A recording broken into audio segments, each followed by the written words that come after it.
pendidikan pengelolaan harus sesuai dengan tujuan pendidikan.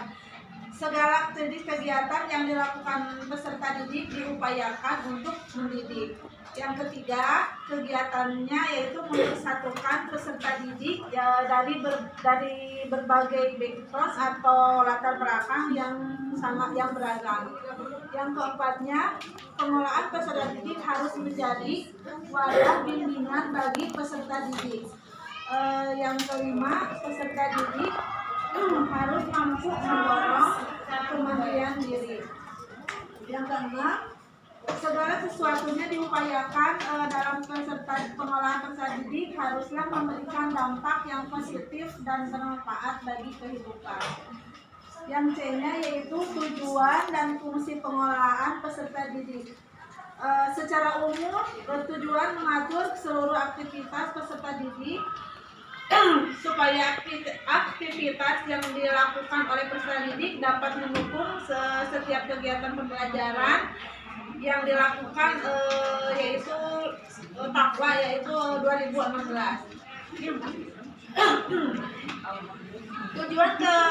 Tujuan khusus pengelolaan peserta didik yaitu dijabarkan sebagai berikut. 1.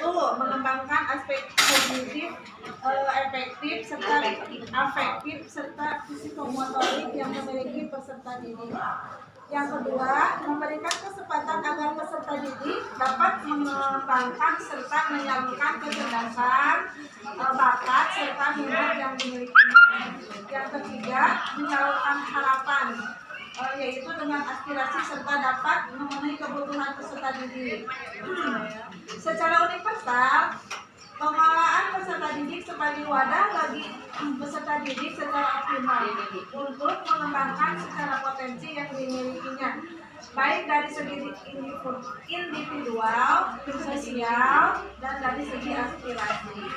Sedangkan fungsi pengelolaan peserta didik secara khusus yaitu yang pertama, fungsi untuk mengembangkan potensi yang dimiliki oleh setiap individu memiliki potensi kecerdasan dan bakat. Yang keduanya fungsinya pengembangan sosial. Yang ketiga penyaluran mendapatkan serta keinginan peserta didik.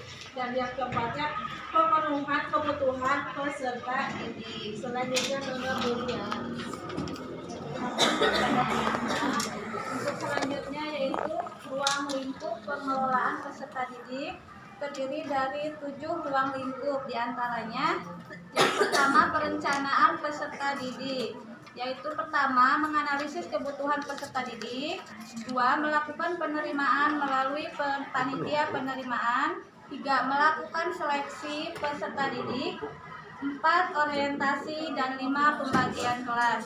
Yang kedua, mengatur kehadiran dan ketidakhadiran. Ini sangat penting agar terjadi interaksi dalam proses pembelajaran. Ketidakhadiran akan membuat proses belajar terhambat. Ketidakhadiran ini menjadi ketidakhadiran karena lingkungan keluarga, diri sendiri, sekolah maupun masyarakat, atau biasanya dikenal dengan istilah alfa, izin, atau sakit. Yang ketiga, pencatatan dan pelaporan. Pencatatan dan pelaporan peserta didik dimulai dari masuk sampai lulus.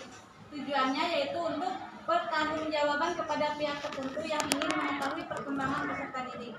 Pencatatan dan pelaporan ini berupa buku induk, buku travel, daftar presensi, buku rapor, buku ledger, dan buku catatan pribadi peserta didik menurut Rahmi tahun 2014.